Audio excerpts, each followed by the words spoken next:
আমি এই মানসিকতা, এই দুর্বৃত্তকে, এটা আমি নিশ্চিত বাইরের যারা এই রাজ্যের নয় তারা জানতেনও না যে ওটা কার বাড়ি, কিন্তু আক্রমণ করতে হবে বলে আক্রমণ সানিয়েছিলেন। এবং আমি আমার কন্যাতুল্লাহ, আমাদের অত্যন্ত সফল একজন গুরুত্বপূর্ণ মন্ত্রী শশী পাঁজা মহাশয়া তখন বাড়িতে ছিলেন, তার দুই কন্যা, পরিবার সকলে ছিলেন।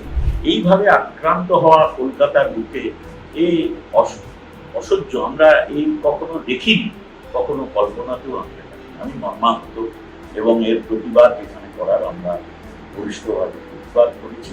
কিন্তু মানুষ দেখেছে ৪ মে এর প্রতিফলন আমরা ভোটের রেজাল্টে দেখতে পাবো। ফলো করুন বর্তমান।